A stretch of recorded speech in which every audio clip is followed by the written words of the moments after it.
नमस्कार साथियों, मैं विनोद विद्यार्थी। चलिए आज आपको शेयर कराते हैं दिल्ली सल्तनत के सबसे पुराने किले की। इस किले का ये एंट्रेंस है। अगर आपको यहाँ तक पहुँचना है तो ये कुतुब मीनार और महरौली के बीच में एक जगह है तुगलकाबाद गांव।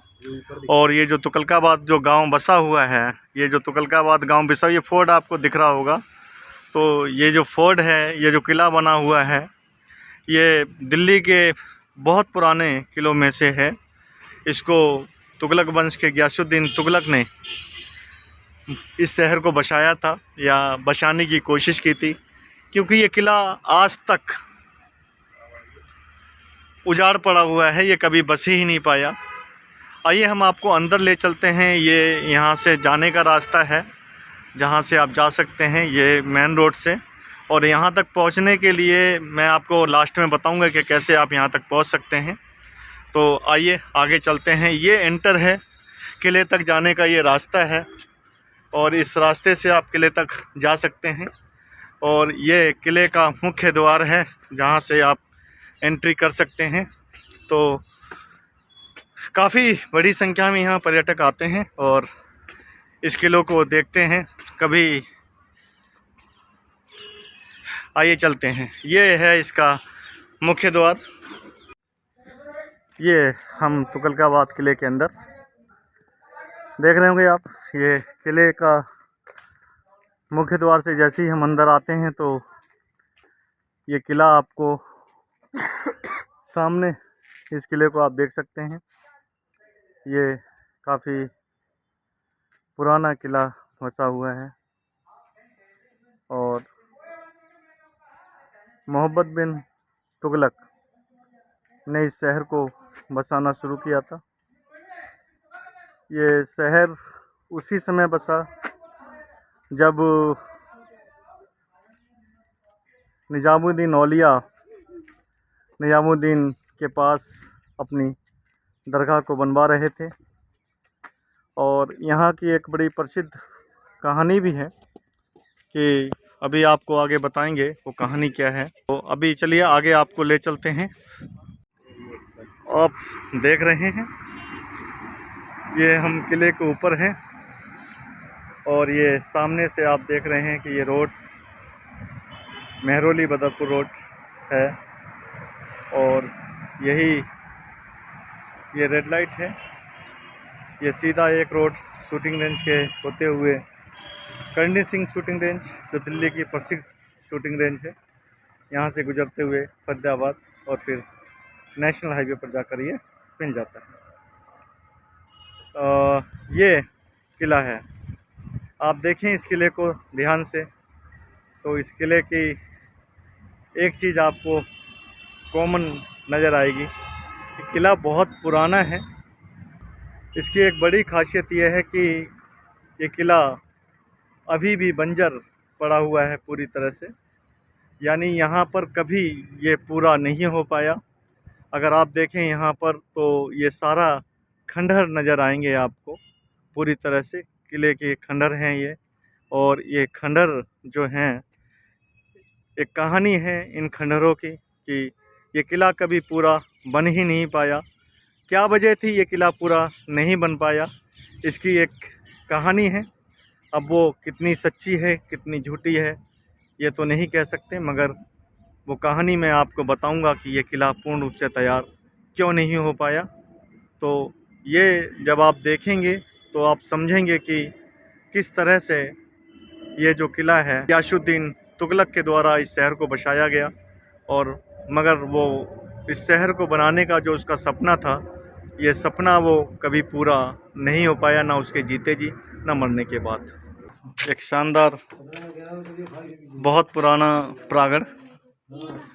इसमें आप देखेंगे कि एक लंबी गुफा है और गुफा के दोनों ओर बड़ी संख्या में शायद कमरे बने हुए हैं। ये आगे देखते हैं, दिखाते हैं आपको। ये आप तो इस तरह के छोटे छोटे कमरे थे, ये किस चीज़ के लिए बने हुए थे, कैदियों के लिए थे, किसके लिए थे, ये तो यहाँ पर कोई ऐसी जानकारी नहीं है अभी यहाँ पर। ओहो, आगे तो बड़ा भयानक स्थिति है, लाइट थोड़ी सी कम है और आगे कुआं है, खाई है, ये भी पता नहीं चल रहा।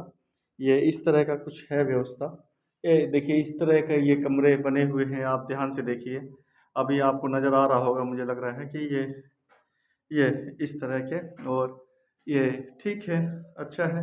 ये रास्ते इस तरह से ऊपर चले जाते हैं और यहाँ से वहाँ तक एक लंबी गुफा है जिसके दोनों ओर कमरे थे।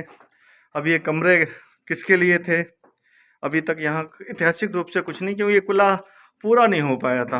अगर ये इसकी जो कहानी है, मैं अभी आपको उस कहानी को भी बताऊंगा, और बहुत सारे लोगों को कहानी ये पता भी होगी कि देखिए ये टूट चुका है यहाँ से, क्योंकि ये वहाँ तक पूरा था, बट यहाँ खंडर है, टूटा हुआ है पूरी तरह से। आप देखेंगे सारा खुला हुआ एरिया है यहाँ पर। ये तो हाँ, तो ये सीढ़ियाँ सी भी बनी हुई हैं। मुझे लगता है कि यहाँ कुछ व्यवस्था होगी इस तरह की। इस किले का विस्तार, ये जो दिख रही है आपको बीच बीच में दीवारें, टूटी हुई दीवारें आपको दिख जाएंगी, ये सारा इस किले का हिस्सा है। और आप ध्यान से देखें तो आपको नज़र आएगा कि ये जो किला है, शायद इस किले की कल्पना करते समय तुगलक का इरादा इसको बहुत ही शानदार और अपने आप में एक बहुत बड़ा किला बनाने की थी, मगर ये किला ना तो उसके जीवन काल में पूरा हो सका और ना ही बाद में। चाहिए क्यों नहीं हुआ पूरा, ये इसकी कहानी हम आपको बताते हैं। तो साथियों, जो कहानी थी, इस कहानी की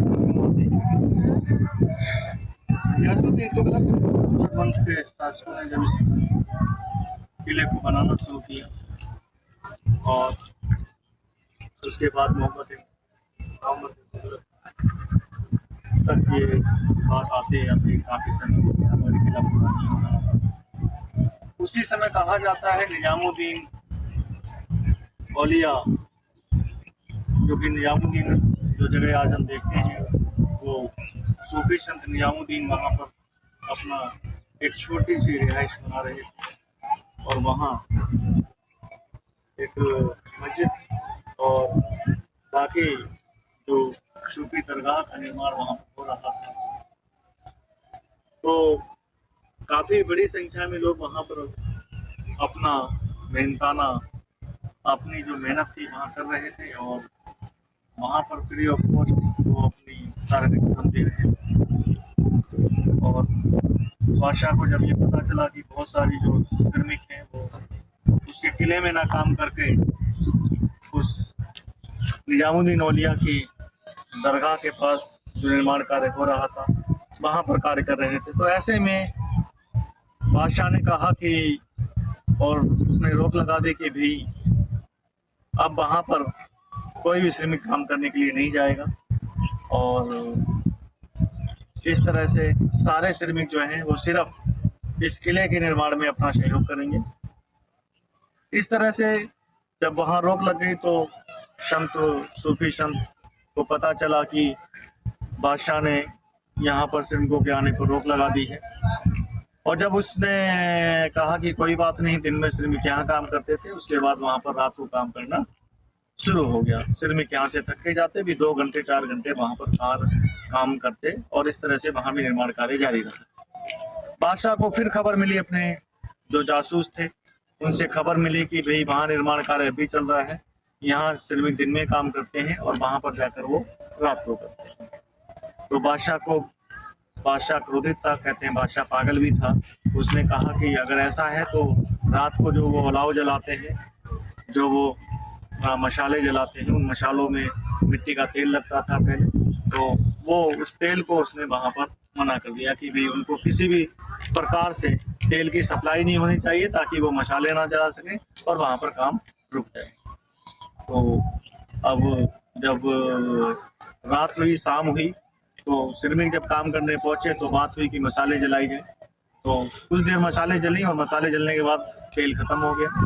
तो सूफी संत निजामुद्दीन औलिया जी से कहा गया कि तेल खत्म हो गया है, बाजार में तेल नहीं है, खासतौर से हमारे लिए तेल नहीं है, और ये बादशाह का आदेश है कि यहाँ के लिए तेल जो है कोई भी दुकानदार ना दे। तो उन्होंने कहा ये बादशाह पागल है। उन्होंने कहा चलो ये पागल सही। तो उन्होंने कहा कि जा, ये जो तेरा किला है ये कभी भी पूरा नहीं होगा, और ये हमेशा उजाड़ रहेगा, और शायद वो श्राप था कि आज भी आप देख रहे हैं कि इतना शानदार, इतना बड़ा वैभवशाली किला आज भी वीरान है। ये टुकड़े टुकड़े हैं, खंडरों में तब्दील हो चुका है। तो कहते हैं कि अपनी ताकत का गरूर नहीं करना चाहिए, चाहे आप बादशाही क्यों ना हो, क्योंकि अगर आप इस तरह से अपने गुरूर से चीज़ों को आगे ले जाएंगे तो मानवता के लिए जो शर्मसार करने वाली होंगी, तो यकीनन कोई ना कोई संत, कोई ना कोई ऋषि इस दुनिया में आपके इन बढ़ते हुए मानव विरोध के कार्यों को रोकने में सहायक होगा। तो ये कहानी इसलिए भी, ताकि आज के टाइम के जो बादशाह हैं, आज के टाइम के जो हमारे जनप्रतिनिधि हैं, वो भी ध्यान रखें कि वही काम करें जो मानव हित में हो, मानव से परे ना हो। तो साथियों, आज की हमारी ये पेशकश तुगलकाबाद का किला आपको कैसी लगी, इसके कमेंट्स भी कीजिए, सुझाव भी दीजिए। और अगर आप ऐसे पर्यटक स्थलों को देखना चाहते हैं, दिल्ली की अलग अलग जगह को, देश के अलग अलग जगहों को, तो हम आपको उन जगहों से रूबरू कराएंगे। आज के लिए आप सभी का धन्यवाद, शुक्रिया, मेहरबानी।